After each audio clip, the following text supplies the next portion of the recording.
How's it going, everybody? It's Parallax Abstraction, and welcome to Retro Flashforward, showcasing gaming's roots in the current generation. So, this is one of two videos that went out today. So, in the other video, we took a look at Carmageddon, which was a favorite sort of sandbox, gory destruction racing game of mine back in the 90s. And, well, today we are taking a look at the brand new released... not really an HD remaster, but in some ways you can call it that. This is Carmageddon Reincarnation, which was developed by the original creators of Carmageddon, Stainless Games. They actually bought the rights to this back from their original publisher and crowdfunded this spiritual successor through Kickstarter. Full disclosure, I am a backer of that Kickstarter because I saw Carmageddon. Hells yeah. So here we are, almost a year late. Actually, I think it might be over a year late. We are playing this on the PC. Versions of this are coming for the PlayStation 4 and Xbox One, apparently, though they are not out yet. And I put a little bit of time into this, and, well, I'm not going to really talk about the mechanics of this too much because, well, go back and look at my original Carmageddon video if you want to know about that, because Reincarnation is a pretty good name for this, because this game shares almost everything in common with its original predecessor. It is all the same ideas for the most part, so I'm not going to rehash those here. So go check that out if you want to know more. So yeah, basically what they did is they made Carmageddon with modern technology. This is actually based on an engine that Stainless Games developed themselves that they are using. I think they call it Beelzebub. And it's a lot of the same idea. You've got career progression, you've got a bunch of different tracks. You can either win the races by doing the checkpoints, destroying your opponents, or wrecking all of the pedestrians. There's a progression system. It's a little bit different in here, but you earn currency that you can use to upgrade your car, but that also helps you get through the sort of different tiers here you can see. And you have, you can go back and grind out different races to play them either different ways or to get more currency if you want. You do have the ability to upgrade your car as well, but it does take a little while to do that, and it's based on your rank more than the amount of money you have, which is a little bit weird. Kind of an odd way to go about it. But alright, let's jump into the beat of this here. So, does this game play like Carmageddon? It absolutely does, but with some caveats. This game, considering it was in Steam Early Access for quite a while and is now final, feels like it's not done from a technical perspective. This game runs like ass. So I'm going to hit the go button here, and I'm going to speed the video up to skip past the abysmally long load times. But don't worry, I'll tell you what that's how long that took afterwards. So give it just a minute here, and well, we'll be back in just a moment.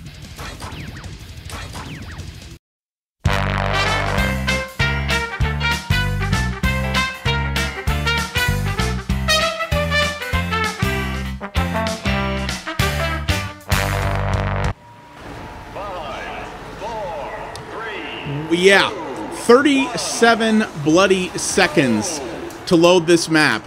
And this is on a gaming PC that is running Core i7, that is Core i7 2600K overclocked to 4.6 gigahertz and a GTX 970. This game can run the also newly released Witcher 3 on nearly max settings at 60 frames a second. And that game has almost no load times whatsoever. This game, so this is a 60 frames a second video. Don't worry, your video player is not screwed up. No. This game has trouble maintaining 60 frames a second at high settings on this computer that runs The Witcher 3 like it ain't nothing. Yeah. The current theory among the community is that it has something to do with the physics engine in the game, because it tends to slow down more when there are more cars on screen and more objects flying around. That's what tends to slow it down. But frankly, this game doesn't look horrible, and honestly, with a game like this, visuals don't make the game. But this does not look state-of-the-art. This game does not look like The Witcher 3, but it runs way, way worse. Not acceptable. This game feels like it should have been in the oven in early access a little bit longer to get some more polish from a technical perspective. I don't know, given how late this was, I don't know if Stainless Games ran out of time and or money and just needed to get this out or what, but this performance is not cool. So anyway, if you put that aside, how does this game play? Well, it plays like Carmageddon, and generally in all the best ways. So you still have your, I said before, you've still got your different mechanics to, you can either win the races by, there's an upgrade token. So I believe I said before that upgrades are based on your rank. They're not really. You actually get those upgrade tokens, which is what allows you to buy stuff. So it is more of a currency. I misspoke. It is more of a currency system, but it's not currency like, it's not done via credits like it was in the original game. And to be... Dang. I got wrecked real nice there. So as you can see here, you still have the sort of real-time repair... Bugger off, you! So as you see here, you still have the real-time repair, but one of the things that I think is really cool about this is that you can the game actually remembers where all your destroyed car bits are, and as you hold down the repair key, your car will sort of fly back together based on all the parts of it that are strewn around the map. They'll actually kind of vacuum towards your car and go in, which I have to admit does look pretty awesome. But yeah, so you've still got the idea, you've still got the real-time repair, and you still have the ability to pay to recover your car. One thing I like about this, one little mechanic they added is you have the ability, if you want, to hold down X. Got another one. You have the ability to hold down X and sort of rock your car back and forth to right it if it's been flipped over. And that takes a lot more time and is a lot riskier to do, but it also costs you nothing. So you have that ability to do sort of a risk-reward thing, which I think is pretty neat. I like that addition. But as you can see, everything else is the same. You got your credits up top. I am way in the hole right now because I had to do so much repairs early on.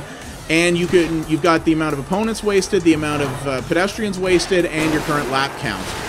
The one nice thing about this is that in the old game, you actually had to constantly press the tab key in order to bring the map up to see where you were. This has a little mini-map up in the corner that actually shows you visually where the next checkpoint is and how you have to get there, which I dig quite a bit. Another upgrade token, sweet. So yeah, back to this upgrade system. The fact that they tied it to the token system rather than the money is kind of cool in one regard, but I also don't like it in another regard, because it means that the way... Oh, geez. Jelly suspension. So as you can see there, you've got the sort of passive pickups that you can get in the corner there that sort of show what's going on. We'll get back to that. But yeah, the fact that they tied the upgrade system to those tokens, I don't necessarily like, because it means that you've got to go back and grind through levels, basically trying to find secret areas in order to upgrade your car, in order to keep yourself competitive. It's all well and fine if they want to do that stuff to, you know, give you a little bonus for choosing to go around the map and dig all that stuff out, but the fact that you have to do that in order to make yourself competitive in later races, I don't know, it doesn't feel like the best way to handle that for me. Personally, I would have been okay with them just making it credit-based like the old games, but maybe make it so that you didn't need such a ridiculous amount of money to get even the most basic stuff. If you ask me, I think that would have been better, but, you know, that's just me. As you can see here, the cars are... The AI in this game is still not terribly bright, but they are pretty smart. It's pretty smart compared to the other game, and gets much more aggressive. So once again, the AI will try to adapt to what you choose to do, whether you're choosing to wreck guys or to go for checkpoints. But they are very aggressive. They don't screw around. They are gunning for you pretty much at all times. So that can make things tricky. There's also cops in here, which... I don't seem to be able to recover there. There we go. There's also cops in here, which I love because they drive around in basically armored smart cars, and they make that little which I find that pretty funny. I think that's an interesting way to place the cops. One of the other neat mechanics as well is that you only had access to one power-up at a time in the previous game, whereas in this one, you can see down in the bottom left there, you can actually stack up multiple ones and switch between them. So there are more options in here. The ped detonator is one I really like because it basically detonates all the pedestrians within a certain radius of you, which can actually allow you to stack up some pretty ridiculous combos if you do it well. You also have opponent ejaculator, which allows you to hit certain guys. You have underwater ability here, so you can drive. Much like in the original game, you didn't see that in my other video, but you can actually drive underwater because, sure you can. But there's things like landmines in that. Their underwater ability just means you don't float as much. Smash their bitch up. God, Okay, that's what that does. I don't actually know what all the power-ups do yet. So, one of the other things you may notice is that this game, it not only maintains the puerile sense of humor of the original, it kind of amps it up in some ways that are kind of, that I don't necessarily really like, and not in the, oh, I'm an old man now and I just don't like teenage humor kind of thing, because I can still appreciate that, but, you know, like one of the things, you know, one of the power-ups called Smack My Bitch Up, Opponent Ejaculator.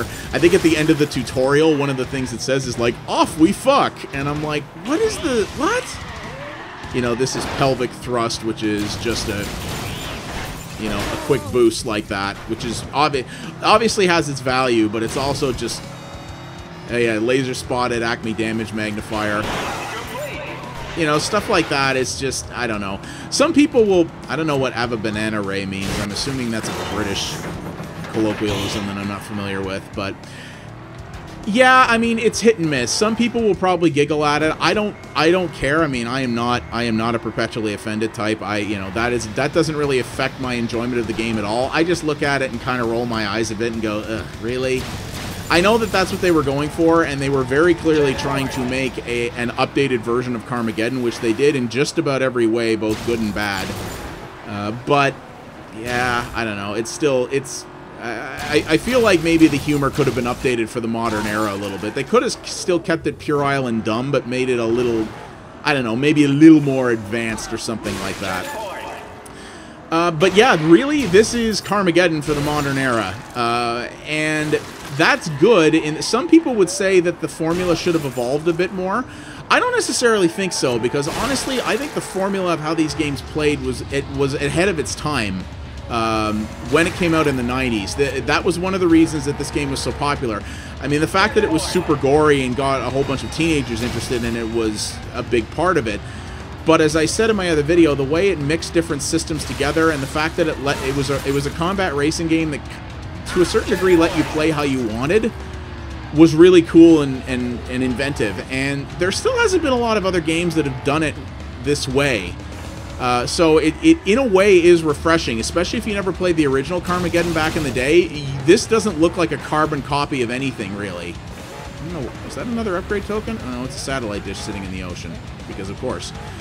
This is really not a carbon copy or a ripoff of anything else. There's really not much else out there like that, and it's still fun. The formula is still cool, and you can. It's still fun to just drive around and mow pedestrians over, or try to smash guys, or, you know, doing that. It's still fun. I mean, there's a reason.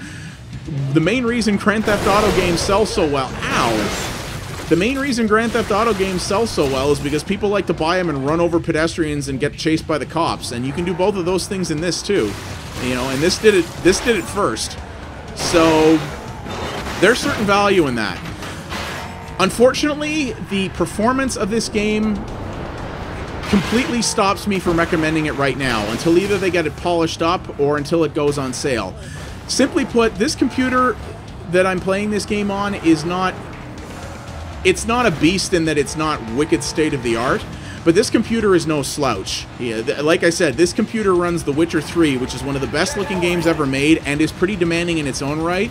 It runs that on nearly high settings, buttery smooth. This game looks several years old at a minimum. It kind of looks like a Unity game, even though it's not. This game looks several years old, and on high settings, regularly can't maintain 60 frames a second. There is no excuse for that. If you were trying to play this on a lower-end machine, which visually you would look at and assume it is. And I'm also, by the way, well ahead of Stainless Games' recommended system requirements for this. I can't imagine how this would run on a lower-end system. Probably really badly. And there's no excuse for that. A game that is this badly optimized should not have come out of Steam Early Access. It should still be in Early Access. So, honestly, until they get some patches up in this thing, or again, until it's on sale, I don't know if I would buy it right now unless you're on a higher-end machine and don't particularly care about it not running at 60. I am not the level of frame rate snob that somebody like Total Biscuit is. Sorry, TV. But consistency, at least, is important. I would rather this game run at a constant 30 frames a second than an inconsistent 60. I don't care if it runs slower as long as it runs the same. But I do have a big problem with games that look very dated, that run like they should look state-of-the-art. Which is exactly what this is, and that's not cool. I don't think that's very good. And as someone who backed this Kickstarter, I'm very disappointed in that, and I think it's going to hurt their sales, which is a real bummer. I don't really care about how it looks. I think it looks fine. You know, I think it looks nice and it plays fine. And this game doesn't need to look like Forza Motorsport. You know, this is a dumb car combat game, but it should be running like Grease Lightning, and it ain't. So that's a real bummer. But you sort of get the idea here. It's a lot of Carmageddon 1, but they added a few more things to it. They changed the levels up a little bit. They improved the AI some. And they put some more bells and whistles in, and especially some more power-ups, which always makes things really fun. And one of the other things I like that I'm going to back out and show you guys here, even though I'm going to lose those upgrade tokens, is they also added a free mode, which was really nice. If you wanted free mode back in the original Carmageddon, you basically had to cheat to get it. And it was really that you were starting a race and using cheat codes to give yourself things like invulnerability and unlimited time in that. In this game, they just got straight up free roam, so you can give yourself... Well, it's not total free roam because, as you can see, you can't... Can you set... Yeah, you can't actually set stuff at unlimited. At least I don't think you can. But you can add multiple different events if you want. But you basically make your own win conditions. So you can kind of change stuff up. You can respawn power-ups if you like. You can give yourself a whole bunch of money to start with. You can change the event order. You can pick different cars. Checkpoint Stampede, which is a different game mode that this has. So this does have several different game modes in it as well, which is another addition they made that I like. They do have modes. Checkpoint Stampede is a thing where like a checkpoint moves around the map, and you have to go... I'll talk over this while this runs. So there's Checkpoint Stampede, where you have to like run after a checkpoint that moves around, and whoever gets there first wins. Sounds cool on paper, except for the fact that it does seem to completely randomize where it puts them. So the AI, it will often spawn one right beside where the AI is, giving you essentially no chance to get to it, which is kind of lame. And there's some other game modes as well. Again, it's nice to see a variety, but none of them seems terribly well fleshed out versus Classic Karma, which is the mode that you saw me playing before. So that's a little bit of a bummer. I do like the fact that they made this free mode, though, and you can just sort of screw around if you want, which is cool. The free mode is locked when you first start the game, but all you have to do to get it is do the tutorial race. So it's not put behind a huge gate, which is really nice. Still loading.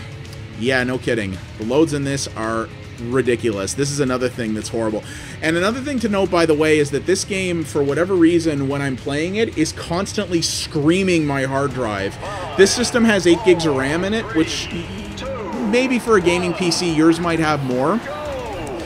But I don't even know if it's really tied to the amount of RAM I have. What is that guy doing? I don't even know if it's tied to the amount of RAM I have. I think the game might just be having trouble reliably streaming in the rest of the level or something as I drive, because my hard drive goes non-stop while this is running. Again, a game like The Witcher 3, it's just blinking a little bit once in a while. It's not working very hard, whereas it can barely keep up with this. And the game will take a major stutter once in a while, simply because it's having to load in, I presume, what of the level is coming in front of me. Again, ridiculous in a game that looks like this. I don't understand why it's not able to load in more of the level. Maybe having more RAM helps, but I'm sorry, if an 8 gig system can run The Witcher 3 fine, it should run this with no problem whatsoever. It should just be able to load the entire level in, you would think.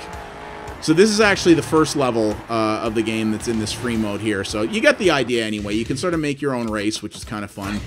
There is also online play, but, well, doesn't give the greatest sign in the world for how this game's doing, because there is basically no online community. When I was researching this game yesterday, I was able to get into one online race, and we were able to complete it, but it took me several join attempts to get it to work. And, well, I'm trying it tonight. It is about 10 o'clock at night where I am right now on a weekday, and there is literally no one hosting a multiplayer game. I have to host my own game. And a total crapshoot if anyone's going to get in here, so yeah, don't count on there being a multiplayer community for this. And I'm not sure why, if it's coming later or whatever. They have LAN play listed here like the old Carmageddon games, except you can't pick it. So I don't know if it's not available yet or if something's coming later or what. But, yeah. So that's a bit of a problem as well. It's too bad, because multiplayer, honestly, is where this game really shined. It was a lot of fun to play against the AI, but if you could get a group of people together, it was just stupid, dumb fun. Yeah, it's really unfortunate. So I'm going to show you here. So yeah, here we go. This is Checkpoint Stampede. So let's show this to you guys a little bit here. So it is, it's kind of a shame. They got the core fundamentals right. You can tell that this is a Carmageddon game through and through, and they got everything that made the game fun, but the technical underpinnings are awful. Especially considering this was an engine that Stainless Games developed themselves. You honestly think it would run a lot better than this, since it was being written by the people what made the game. But it runs terribly, and unless you have a beast of a machine and are really craving Carmageddon, I can't recommend this yet until they get it polished up. I really hope they do get it polished up. If this is how it's going to stay forever, I'm going to be pretty disappointed. Considering this game was funded by Kickstarter, went over its goal, and came out a year later than anticipated, and was in early access for most of that year, so they were still taking money for it up front. Not cool, guys. You really should have done a better job with that. It's too bad, because things like these load times are going to really put some people off. And like I said, I'm not a frame rate snob, but I can't blame anybody for being upset that this game can't maintain 60 frames a second on a high-end PC when it looks like it's several years old. So I got that one, but you see it there in the... So there's the, in the upper left corner there, it's showing where the thing is. And what's cool is it's the first person to 8 checkpoints. So it's not that there are 8 checkpoints and whoever has the most wins, it's the first to 8, which I think is kind of cool. But again, because it randomly spawns them around the map, sometimes you can get to one like this. Sometimes it'll spawn them right beside where an AI driver is, and no matter how good you are, you don't have a shot at it. That kind of wrecks it, really. It kind of makes it pointless. And it makes a bit of an unbalanced playing, you know, it unbalances the map in a way, if you ask me. I like the core idea, but it seems to have a bit of a RNG factor to it, which is not very cool. So, yeah, that's kind of a pain.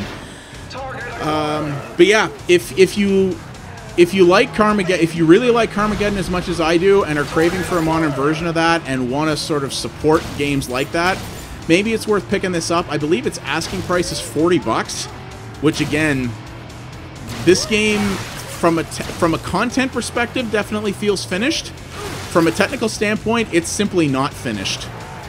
Like, from a performance perspective, this is Assassin's Creed Unity level of bad. And frankly, Assassin's Creed Unity, which was a complete disaster, ran better on this computer than this game does. Again, I don't know what their excuse is, but from a consumer perspective, there isn't one, if you ask me. So, if you just wanna play with the core idea of Carmageddon, pick up the original from GOG or from Steam. It still plays really well. It's still got the exact same core ideas of this. Sure, it doesn't look very good anymore, but it'll run like a bat out of hell on anything. And for that reason, it's, you know, you can still get the core concept, and it's a heck of a lot cheaper than this. Or maybe buy that for now. Yeah, see that stutter there? That was because my hard drive couldn't keep up. And again, it's not running on an SSD, but it shouldn't have to either. So yeah, maybe pick up the original, or pick up the original to get a feel for it, or to tide you over while you wait for this to either go on sale or for them to get it optimized. If you did that, you'll still get a lot of the same fun, but you won't be putting your money down on the hope that the game will get... You little bastard. You won't be putting your money down in the hope that the game will get better later, you know what I mean? So that's probably what I'd recommend. As a backer of the Kickstarter, with frankly the number of high-profile Kickstarter disasters that there have been, and the number of bad games that have come out of Kickstarter, Broken Age, I'm really glad this game came out, and I'm really glad they managed to keep the spirit of what made the original good. But technologically, it's not ready. and I think it should have stayed in the hopper long, and they should have maybe tried to find some more money rather than let people pay for this in the hopes that it can fund it enough to get fixed. I don't think that's very cool. So, buyer beware on that. But other than that, yeah, it's everything that made the original Carmageddon great, and a few more things, which is always a nice thing to see. So if the concept looks appealing to you, pick this up if you got a rig for it. Otherwise, maybe buy the original one, which is available and runs a heck of a lot better. So yeah, that is Carmageddon Reincarnation, developed and published by Stainless Games. Well, the final version came out in 2015 anyway. And this is on the PC. Yeah, especially given the console versions are coming, I really hope they get their act together technically. But if you really want it, buy it. Otherwise, wait a little while, I think. My name is Parallax Abstraction. Thank you all very much for watching. If you liked what you saw, please consider liking the video and subscribing to the channel. It does help me out a great deal. And if you want to, if you do want to pick up the original Carmageddon, you can do that from GOG, DRM free. If you want to do it via the link in the description below this video, a tiny little piece of your purchase goes to help support my channel, which I would appreciate very much. And well, I will see you guys next time, and hopefully with something that's got all the polish on it, not just some of it. Thanks for watching, guys, and I'll see you next time.